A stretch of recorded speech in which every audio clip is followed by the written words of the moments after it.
जो सरकार द्वारा, संगठन द्वारा कुछ लोगों को दायित्व की जिम्मेदारी दी गई है, तो ऐसे लोगों को जिम्मेदारी दे जो अयोग्य लोग हैं।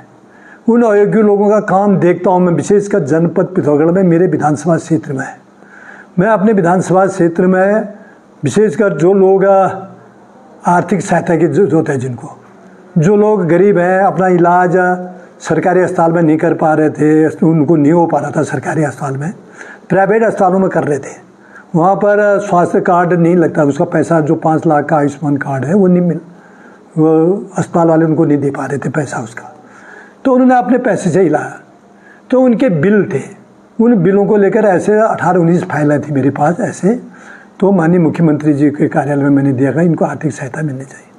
जब हम विधायकों के लिए था कि भाई इस बार 32-33 लाख तक दे दें, तो हमने 32-33 लाख के जो भी थे प्रस्ताव वो दिए थे।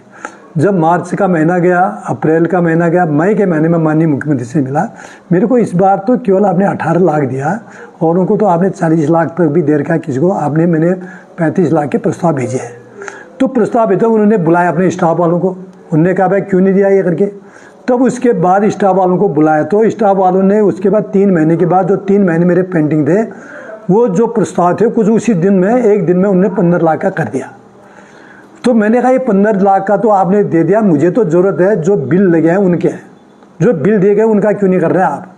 वो बिल कहते हैं 18-19 जो फाइलें थे, जो अस्पताल के बिल थे, लोगों को, गरीब लोग थे जो बेचारे बिल्कुल पैसों के बिना, लोगों से अपने कर्ज निकाल के, उनके पास पैसा नहीं था, वो अपना इलाज कर रहे थे।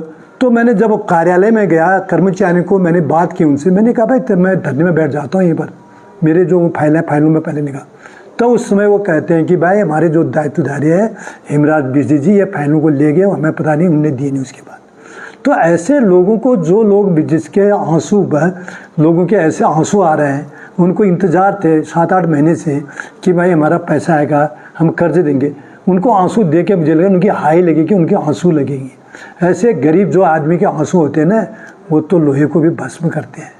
तो ऐसे लोगों से मेरी निवेदन है कि ऐसे पद में उनको नहीं बैठाना चाहिए महत्वपूर्ण पर। इनका काम होता है दायित्वधारियों का, सरकार की, केंद्र सरकार की, प्रदेश सरकार की उपलब्धियों को जन जन तक पहुँचाना और संगठन के कार्यों को आगे बढ़ाने का काम होता है, न कि इस प्रकार के विधायकों के पीछे और विधायक के कामों में बाधा डालना उत्पन्न है।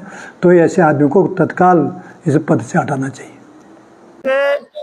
एक वरिष्ठ विधायक, पूर्व प्रदेश अध्यक्ष, 2 बार के कैबिनेट मंत्री और 7 बार के विधायक और 2 बार के पूर्व जिलाध्यक्ष और 1 बार ग्राम प्रधान, 1 बार ब्लॉक प्रमुख रहे, और वर्तमान में दिघियाड़ से विधायक बिशन सिंह चुफाल जी ने, तो मेरे बड़े भाई हैं, तो मेरे बड़े भाई और पिता समान है, मेरा पिता तुल्य है। उन्होंने मेरे ऊपर एक बड़ा अजीब सा आरोप लगाया है कि मैं दिघियाड़ विधानसभा की आर्थिक सहायता की जो फाइलें होती हैं, तो माननीय मुख्यमंत्री कार्यालय से मैं चोरी करता हूँ और मैं उनको छुपाता हूँ और उनके कामों में अवरोध उत्पन्न करता हूँ। दिघियाड़ विधानसभा के जो भी विकास कार्य होते हैं, मैं उनमें अवरोध उत्पन्न करता हूँ। ये उन्होंने आज एक वीडियो के माध्यम से मीडिया के पास सामने एक आरोप मेरे ऊपर लगाया, तो आज पूरे प्रदेश में वो वीडियो प्रचारित हो रहा है। अब उन्होंने किस परिप्रेक्ष्य में, किस उद्देश्य से मेरे ऊपर ये आरोप लगाया, मैं नहीं जानता हूँ। और मैंने कहा मेरे बड़े भाई, पिता तुल्य, वो मुझे डांट सकते हैं और मुझे फटकार सकते हैं, ये समझा बुझा सकते हैं। अगर उनके मन में मेरे प्रति कोई ऐसी भावना थी या कोई ऐसी बात थी, तो मुझे बुला के बिठा के बात कर सकते थे, क्योंकि अतीत में हम लोग साथी रहे हैं। और जब 2014-15 के आसपास उनके पुराने साथी किशन भंडारी और वो दोनों अलग हुए थे, तो चुफाल जी अलग थलग पड़ गए थे। उनका मेरे पे फोन आया कि भाई तुम मेरे छोटे भाई हो और हम तो एक ही हैं, और उन्होंने मुझसे आग्रह करा साथ चलने का, और 2 साल तक हम लोग साथ चले, और एकदम उनके साय की तरह, उनके छोटे भाई की तरह, उनके साय की तरह जय मां गंगा उनके साथ में खड़ा रहा, और लगभग लंबे समय तक उनके साथ खड़ा रहा, और खड़ा होने के बाद मैंने उनको बहुत मदद करी। आज उन्होंने किस परिप्रेक्ष्य में मेरे ऊपर आरोप लगाए, मैं नहीं जानता हूँ। मैं माननीय विधायक जी से कहता हूँ, उनसे निवेदन करता हूँ, अगर हाँ आपको मेरे ऊपर शक है तो आप इसे जांच करा सकते हैं, पार्टी फोरम में इस बात को रख सकते थे, जांच करा सकते थे। आप विधायक हैं, विधानसभा सत्र में इस बात को उठा सकते थे कि आपके साथ ऐसा सलूक हो रहा है या एक कार्यकर्ता आपके साथ ऐसा कर रहा है। अब किस परिप्रेक्ष्य में उन्होंने कहा मैं नहीं जानता हूँ। हाँ, मैं इतना जानता हूँ कि मैं एक गरीब घर का व्यक्ति हूँ, एक खेतिहर किसान मजदूर हल्या का बेटा हूँ और मैंने बहुत गरीबी में अपना जीवन जिया है। और आज जो राजनीति में मैंने मुकाम हासिल किया है, ये बड़ा ऐसे नहीं किया है। मैंने 28 साल का संघर्ष किया, पूरा 28 साल तक सामाजिक और संगठनिक काम किया है। और आज एक गरीब परिवार के व्यक्ति को भारतीय जनता पार्टी ने सम्मान दिया, उत्तराखंड सरकार में दायित्वधारी बनाया, खेल परिषद जैसा महत्वपूर्ण दायित्व मेरे को दिया, खेल परिषद को उपाध्यक्ष जैसा महत्वपूर्ण राज्य मंत्री का मुझे दायित्व दिया, भारतीय जनता पार्टी ने ये सम्मान दिया। माननीय यशस्वी मुख्यमंत्री पुष्कर सिंह धामी जी ने मुझे यह सम्मान दिया। मेरे को बड़ा अच्छा लगा, पूरे प्रदेश के लोगों को अच्छा लगा जब मुझे ये सम्मान मिला। आखिर मेरा राज्य मंत्री बनना, मेरा दायित्व सरकार में दायित्वधारी बनना, ये माननीय विधायक जी को क्यों रखा ये मैं नहीं जानता हूँ।